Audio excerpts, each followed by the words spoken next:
میں نہیں لے سکتی آپ کا نام۔ وہ پھر منائی تھی۔ کیوں؟ کیونکہ آپ بڑے ہیں نا، اور بس مجھے نہیں لیا جاتا، میں ایسے ہی بولوں گی۔ اور پھر اس کو کنونس کرنے کے لیے اسی میں پناہ لی۔ پھر تو نوفل احمد خان کو کنونس ہونا ہی تھا، اور ویسے بھی وہ اس کا یہ انداز بہت انجوائے کرتا تھا۔ ایک عجیب لطف محسوس ہوتا تھا اسے۔ جیسے جیسے وقت گزرتا جا رہا تھا ویسے ہی نوفل احمد خان کے عشق میں اضافہ ہوتا جا رہا تھا۔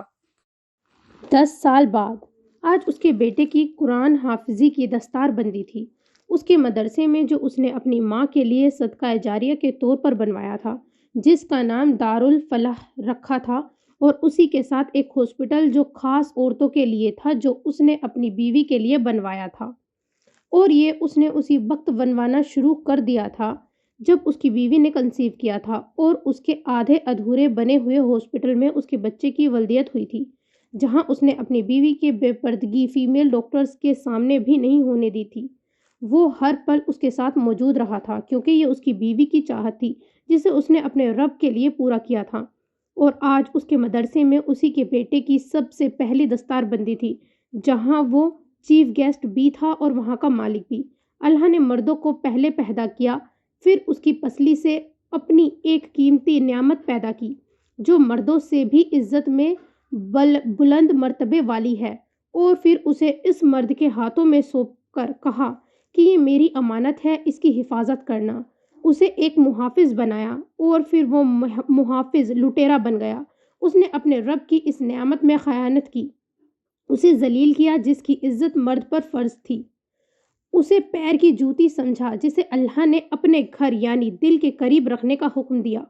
آج ایک لڑکی کو شادی کے بعد سسرال کے معاملات میں اتنا الجھا دیا جاتا ہے کہ اسے اپنے بچے کو دیکھنے کی بھی فرصت نہیں ملتی۔ پھر وہ بچے دوسروں کی دیکھا دیکھی سیکھ کر نافرمان بن جاتے ہیں۔ اس پر عورت کو طعنہ مارا جاتا ہے کہ وہ بچوں کی پرورش اچھی نہیں کی۔ وہ کیسے کرے جب تم اس پرورش کا وقت دیتے ہی نہیں ہو، اور اس کا شوہر اس کے لیے سایہ دار شجر نہیں بلکہ تپتا صحرا بنتا رہتا ہے، اور تمہارا یہ غلط قدم نسل کی نسل تباہ اور برباد کر دیتا ہے، اور پھر تمہارا یہ ظلم تمہاری بیٹیوں کا نصیب بن جاتا ہے۔ تمہاری ایک غلط نظر کی وجہ سے عورت کی آنکھ میں آنے والے ایک آنسو کا بھی اس اللہ نے حساب لینا ہے، تو تمہارے تھپڑ کی وجہ سے آنے والے آنسوؤں کے حساب کا عالم کیا ہوگا؟ اور جو جاہل مرد بے دریغ اپنی بیویوں کو مارتے ہیں، ان کے لیے اللہ کا غضب اور اس کا حساب کتنا سخت ہوگا۔ یہ مردوں کی سب سے بڑی توہین ہے کہ اپنی بیوی کے پیر کی جوتی سمجھتا ہے، اور اس کا مطلب وہ بے وقوف مرد نہیں سمجھتا کہ وہ اپنی بیوی کو پیر کی جوتی کہہ کر خود کو پیر بنا رہا ہے۔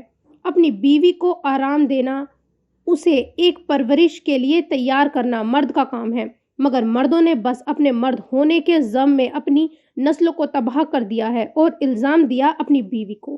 کیا اللہ یہ نہیں دیکھ رہا ہے؟ اور کیا اللہ اس کمزور قوم پر ہونے والے ظلم پر تمہیں بخش دے گا؟ جب تم اپنی عورتوں کی ناقدری کرتے ہو تو اللہ تم پر رزق کی تنگی کر دیتا ہے، کیونکہ ایک بیوی کے طفیل اللہ اس کے خاوند کو رزق دیتا ہے۔ میرے نبی نے فرمایا، تم میں بہترین شخص وہ ہے جس کا معاملہ اس کی بیوی سے بہترین ہو۔ اور دوسری جگہ فرمایا، کسی مرد کی اچھائی یا برائی دیکھنی ہو تو اس کا معاملہ اس کے گھر والوں کے ساتھ دیکھ لو۔ کال کر دیکھو حدیثوں کو، میرے نبی کے معاملات کیسے تھے اپنی بیویوں سے، جو اٹھتے بھی ایسے تھے کہ بیوی کی نیند میں خلل نہ پڑ جائے، جنہوں نے اپنی بیوی کے لاڈ بچے کی طرح اٹھائے ہیں۔ اور کیا اللہ کا فرمان نہیں، عورتوں کے معاملے میں اللہ سے ڈرو، عورتوں پر ظلم کرنے والے پر اللہ کی پکڑ سخت ہوگی، کیونکہ تمہاری سختی اور ظلم کی وجہ سے وہ اپنے بچوں کی بہترین پرورش کرنے کے قابل نہیں رہتی۔ کاہی زندگی حسین سے حسین تر ہے جو صرف تمہارے عمل پر ٹکی ہے، چاہو تو اس کو جنت بنا لو، چاہو تو جہنم۔ اللہ نے اگر مرد میں اپنی چند صفتیں ڈال کر اسے مجازی خدا بنایا ہے تو عورت کو اپنی بس ایک صفت دے کر اس مرد کے برابر کر دیا ہے، اور اس کی وہ صفت ہے تخلیق کی، یعنی پیدا کرنے کی۔ تو پھر تم اسے حقیر کیسے سمجھ سکتے ہو؟ سارے لوگ اس کا بیان سن کر دنگ تھے اور یقیناً ان کے دلوں پر اس کی بات اثر کر رہی تھی۔ جبھی سب اپنے اپنے محاسبوں میں لگے ہوئے تھے۔ اللہ نے اس لیے عورت پر کام کا بھی بوجھ نہیں ڈالا، یہ بھی شوہر کی ہی ذمہ داری کہ وہ گھر کا کام کاج کا انتظام کروائے تاکہ وہ اپنے بچوں کی صحیح تربیت کر سکے، مگر پھر بھی یہ بیوی کا شوہر پر احسان ہوتا ہے کہ وہ اس کے گھر کا کام کاج بھی کرتی ہے، بچوں کی تربیت بھی کرتی ہے۔ اگر ہم سنت نبویہ کو کھول کر پڑھیں تو اندازہ ہوگا کہ اللہ نے عورت پر کوئی بوجھ ڈالا ہی نہیں سوائے تخلیق کے، جو انہیں مرد کے برابر لا کر کھڑا کرتا ہے۔ اور پھر جس جنت کے لالچ میں ہم لوگ اللہ کو راضی کرتے ہیں، اپنا لہو بہاتے ہیں، وہ اللہ رب العزت نے اٹھا کر اس عورت کے قدموں کے نیچے ڈال دیا ہے جسے مرد حقارت کی نظروں سے دیکھتے ہیں۔ توبہ کرو، بے شک اللہ معاف کرنے والا ہے، اور اپنی اجوازی زندگی کو بہترین بنا کر بہترین لوگوں کو وجود میں لائیں، یہ اسلام کے شہزادت ہونے کا شرف حاصل ہو، نہ کہ شیطان کے چیلے۔ تو آپ کا جو سوال تھا، میرے بچے کی 9.5 سال کی عمر میں ہی کیسے دستار بندی ہو رہی ہے اور یہ اتنے بہترین کیسے ہیں؟ تو وجہ ہے میری بیوی اور اس کے بعد میرا تاوان۔ میں اپنی بیوی کو گھر کے بس اتنے ہی کام کرنے دیتا ہوں جتنے میں وہ بالکل بھی نہ تھکے، وہ بھی اس کی زبردستی کرنے پر، تاکہ وہ اپنا اور بچوں کا خیال میرے پیچھے رکھ سکے۔ اور پھر جب میں اپنے گھر جاتا ہوں تو ان لوگوں کو دیکھ کر دن بھر کی ساری تھکن بھول جاتا ہوں، کیونکہ میری بیوی نے ہمارے بچوں کو اسلام کے شہزادے اور شہزادیوں کی طرح بنایا ہے، جو آنکھوں کی ٹھنڈک اور دل کا سکون ہے۔ اور پھر ان لوگوں کا خیال رکھ کے میں اپنا فرض ادا کرتا ہوں، جس میں میرے لیے سکون ہی بیزاری نہیں۔ اور دوسرا سوال جو آپ لوگوں کا ہے کہ مجھے اپنے بچوں سے زیادہ محبت ہے یا اپنے کام سے، تو میرا جواب یہ ہے کہ مجھے اپنے رب کے بعد اپنی بیوی سے محبت ہے، اس کے بعد اپنے بچوں سے۔ اور لوگ اس کامیاب بزنس مین کا جواب سن کر ہی دنگ رہ گئے تھے۔ اس کے سسرالی اور اس کا دوست نوفل احمد خان پر فخر کر رہے تھے، جو اللہ نے ان کے لیے نعمت بنا کر بھیجا تھا۔ دعا پڑھ کر اس نے تمام لوگوں کو سلام کیا تھا اور مصافحہ کرتا لوگوں کے جوابات دیتا وہ اب اپنے گھر اپنی جنت میں جا رہا تھا، جہاں اللہ نے اس کے لیے بے شمار نعمتیں اتاری تھیں۔ 10 دن سے وہ جماعت میں تھا اور سیدھا اپنے سسر کے ساتھ یہیں آیا تھا۔ اپنی بیوی کو دیکھنے کی چاہ پڑتی تو قدموں میں تیزی آ جاتی، لوگوں کے لیے مثال راہ بن رہا تھا، تو اس کی بیوی عورتوں کی ہدایت کا ذریعہ بن رہی تھی۔ اور بلا شبہ اللہ نے انہیں اپنے دین پر محنت کے لیے پسند فرما لیا تھا، کیونکہ انہوں نے ہر چیز سے بڑھ کر اپنے رب اور رسول سے محبت کی تھی۔